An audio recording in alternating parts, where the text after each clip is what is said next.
Je voudrais revenir avec toi sur ce road trip que j'avais fait en Europe du Nord, un road trip de 2700 km, fait un petit peu à la dernière minute, et c'est pas passé exactement comme j'avais imaginé. En fait, j'avais rien imaginé. Je vais te parler de tout ça un petit peu en détail, les points positifs, mais les points négatifs. Il y en a eu beaucoup, des points négatifs, des points qui font un petit peu pleurer, quoi.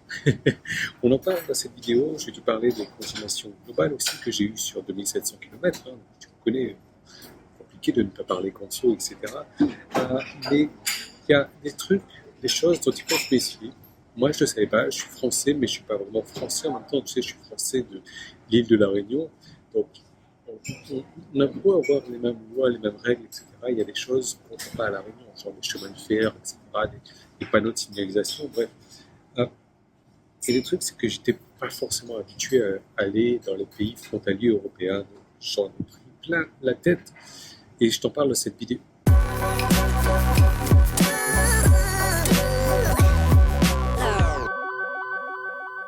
Bon, j'espère que tu es bien installé, que tu as ton petit café, etc. J'aime bien parler comme la plupart des youtubeurs. J'espère que ça va. Je te remercie d'avoir suivi cette vidéo. J'espère que ça va aujourd'hui. Qu'est-ce que je peux te dire d'autre? J'en sais rien. Si vous êtes 60-70% encore des gens à regarder les vidéos sans être abonnés, pourquoi? Ça me fait plaisir, moi, en fait. Tu mets un pouce en haut, tu actives les notifications, tu me mets un commentaire, et tout ça, et tout ça, et tout ça. Ouais, je suis dans l'aéroport en ce moment, je suis de retour. Euh, je suis en train de repartir en France. Je suis en Asie, comme, là où j'ai passé beaucoup de temps, en fait. Plus de 10 ans en Asie. Bref, on va parler de l'Europe. En mi-août, début août, avec Loïs, on a décidé, Loïs, notre fille, on a décidé à la dernière minute de faire un road trip en Europe du Nord. Mais c'était genre dernière minute, genre le matin, on s'est dit, tiens, ici on faisait un road trip. Voilà, donc on a paqué nos affaires comme ça, on a emballé nos affaires, puis on est parti. Donc du coup, ils n'étaient pas du tout préparés, on a cherché un petit peu des trucs sur la route, des hôtels, etc. Donc c'est vraiment un truc qu'il ne faut pas faire. Déjà, par rapport au fait que je suis parti de la maison, je n'étais pas à 100% de batterie. Toi, quand tu pars à un road trip, tu essayes pour économiser déjà les coûts de recharge, de charger chez toi au maximum pour. Nous, on est partis, on avait 90% de batterie. C'est pas la fin du monde, mais tu vois, pour te montrer à quel point c'était pas du tout organisé. Ensuite, le fait de partir en plein mois d'août comme ça, à la dernière minute, les hôtels, déjà, ça ne plus trop les rues. Et quand il y a quoi les rues, ils sont super chers. Donc, très mauvaise organisation, zéro point de départ, zéro préparation. Et tu vois, j'en paye le prix fort, littéral. Le bon côté de tout ça, parce qu'il y en a toujours, c'est que je regarde des souvenirs. Ça crée de l'expérience, ça crée des souvenirs. Je peux en parler, je peux partager cette expérience. Alors, je te disais plutôt au début de cette vidéo, c'est qu'en tant que Français, on connaît plus ou moins les lois en France. On dit, ouais, pour voyager en France, je suis libre de voyager partout. Tant que je paye le péage, voilà, je suis accueilli partout. Oui, on va dire oui. Pour l'Europe, c'est pas du tout le cas. En Europe, on est des étrangers. On s'imagine qu'avec notre vignette verte, critère 0 moins, je ne sais pas qu'on a avec une voiture électrique, on est accueilli partout en France. Donc, dans les zones ZFE, effectivement, c'est le cas. On s'imagine que, en tout cas, je dis non, c'est moi et mon ego, hein, j'imaginais qu'avec cette vignette ZFE, c'était un passe-partout pour l'Europe. Quoi. Spoiler alerte. Pas du tout. Pas du tout déjà. J'ai été donc sur le Luxembourg. Au Luxembourg, j'ai pas eu de soucis. Après, je suis allé en Belgique. En Belgique, tu as des grandes villes, genre Liège et Bruxelles. Bon, je devrais faire l'inverse. Bruxelles et Liège. Bah, ta vignette critère, tu te la mets. Voilà. Ils te font un droit pour circuler en Belgique, dans ces grandes villes-là. Si tu n'as pas ce droit-là, si tu n'as pas ce droit-là, bah, tu te payes une amende. Ouais, ouais, c'est bon, j'ai échappé. Parce que j'ai Patrick, c'est Patrick qui m'a eu la bonne idée de me dire qu'il fallait ce droit-là. Donc, ouais, tu vas le faire, tu te connectes sur Internet, tu regardes Bruxelles, droit de circuler, etc. C'est gratuit, c'est immédiat, tu rentres ta plaque d'immatriculation, mais ça n'empêche pas qu'il faut le savoir. Si on ne m'a rien dit, moi je te dis, Où est-ce qu'on va? Allez, on va manger des frites à Liège, c'est parti. Je retourne chez moi et j'ai la boîte aux lettres qui est remplie de contraventions. Oui, mais c'est pas les contraventions de Liège que j'ai à la boîte aux lettres. Ensuite, pas de péage en Europe du Nord en tout cas. Ça, c'est vraiment impressionnant. Qu'est-ce que j'ai fait d'autre? Donc, j'ai fait Luxembourg, j'ai fait Belgique, j'ai fait les Pays-Bas. Pays-Bas, rien à dire de particulier, si ce n'est, j'ai pas fait longtemps aux Pays-Bas. Les routes sont limitées à différentes vitesses en fonction des heures de la journée. Pourquoi? Donc, ouais, faut faire gaffe. Quand tu es sur l'autoroute, tu regardes l'heure qu'il est, parce que j'ai le droit de rouler à cette heure-là, là maintenant. Allemagne,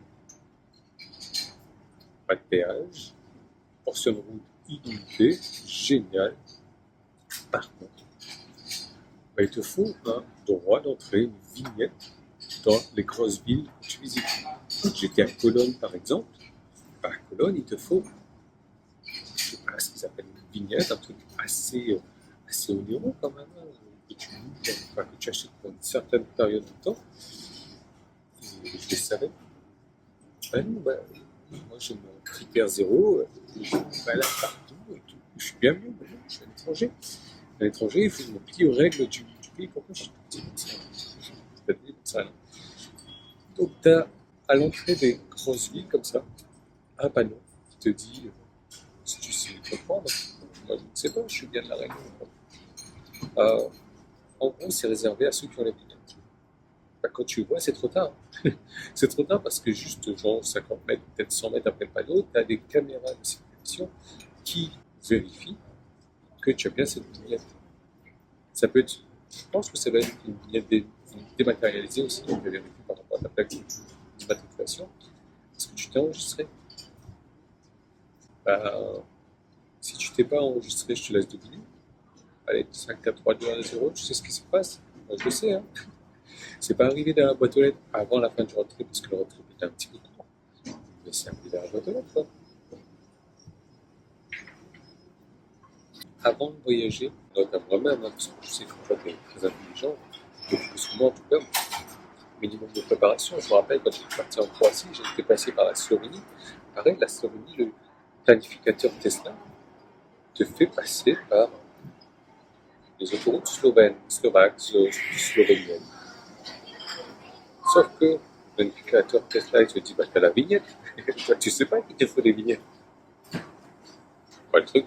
Ensuite, je sais que même sur le planificateur Tesla, quand tu coches, donc pour la Slovénie, c'était comme ça, tu coches sur le bouton éviter les péages, il me faisait passer par la route avec vignette. Les Waze.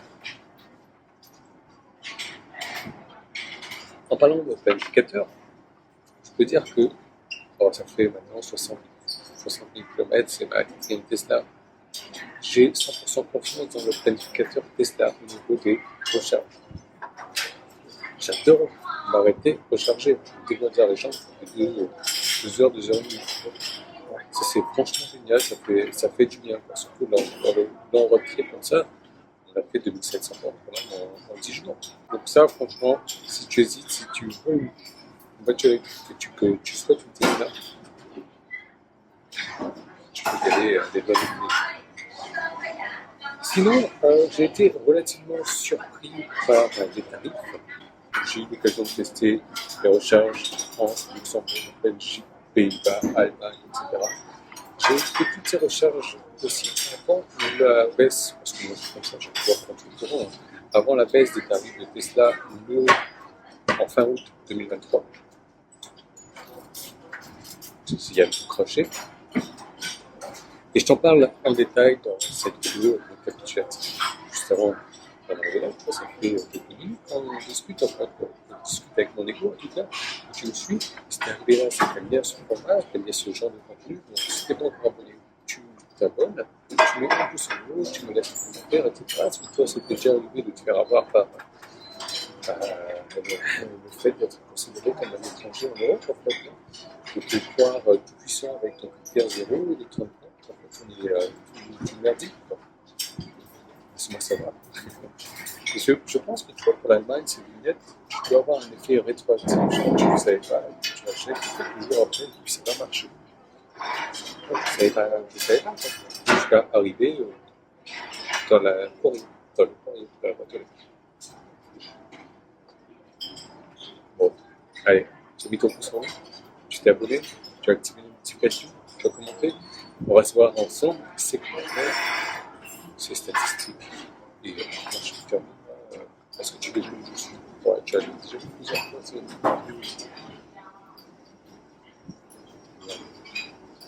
C'était bon. C'est de la finale. L'étoile rouge va te dire quelque chose peut-être. Alors les voilà, ces fameuses statistiques, et tu vas voir que je suis super surpris et agréablement surpris. Road Trip du Nord, 2673 km, 364 kWh de consommé. Donc tu vois que j'ai une moyenne à 13,6 kWh au 100 km, ce qui est vraiment pas grand-chose. Bon, certes, j'étais en été, mais c'est vrai que j'ai utilisé les autoroutes 90% du temps, voire 95% du temps. Donc c'est vraiment une faible consommation. Et c'est dû au fait que j'ai roulé à 120 sur l'autoroute au maximum. Bon, évidemment, j'ai fait une pointe à 200 en Allemagne, mais bon, ça compte pas. Alors, au niveau du péage, et tu vas voir que là, c'est super intéressant, 105 € au lieu de 118,90, quasiment 119 €. J'ai économisé 14 € parce que je suis sorti un petit peu du péage, etc. pour 2676 km, soit 3,92 € pour 100 km. Et c'est là que tu te rends compte que justement, je n'ai pas été en France uniquement. Parce que si c'était en France, on est sur du 8, voire 10 € des 100 km à peu près. Tandis qu'en Europe du Nord, là où j'ai été, les péages sont complètement gratuits. Ensuite, je m'étais rechargé à la maison. J'avais quasiment fait le plein, on va dire, à 10 centimes en moyenne, soit 5,82 €, ce qui m'avait permis de faire 441 km avec ça, et 1,32 € pour 100 km. Je m'étais chargé à Unity par erreur, et là, 32 kWh à 10,56 €, à 33 centimes le kWh, soit 235 km que j'aurais pu faire avec ça pour 4,50 € 100 km. Je me suis chargé plusieurs fois chez Tesla, 206 kWh à 31 centimes en moyenne, soit 63 € pour 1500 km à 4,17 € les 100 km. Autre recharge donc un peu moins rapide, les recharges en voirie en fait à 11 kWh, 42 kWh pour 15 centimes en moyenne du kWh à 6,52 € pour 309 km, on va dire 2,11 € les 100 km. Charge gratuite 74 kWh pour 544 km. Donc au total, tu vois que sans les péages, les recharges m'ont coûté 86 € pour 414 kWh, soit 21 centimes le prix du kWh en moyenne pour rouler 2676 km avec ça, à 3,22 € pour 100 km. Et avec le péage, ce road trip m'a coûté 191 €. Soit 7,14 € pour 100 km. Voilà, je te laisse là-dessus. Laisse-moi un pouce en haut. Abonne-toi si tu n'es pas encore abonné. Laisse-moi un commentaire. Dis-moi ce que tu en penses. Moi, je suis agréablement surpris de ces coûts, en fait, que je trouve relativement bas. Évidemment, les péages en France, c'est toujours trop cher. J'ai pu en économiser un petit peu. Tu vois que j'ai économisé 14 € de péage. Ça m'a payé les recharges autres et les charges Unity, on va dire. Qu'est-ce que tu en penses? Est-ce que ça te paraît cher? Est-ce que ça te paraît pas trop cher? Ce que tu penses de ces moyennes-là? Laisse-moi savoir tout ça en commentaire et je te retrouve très bientôt.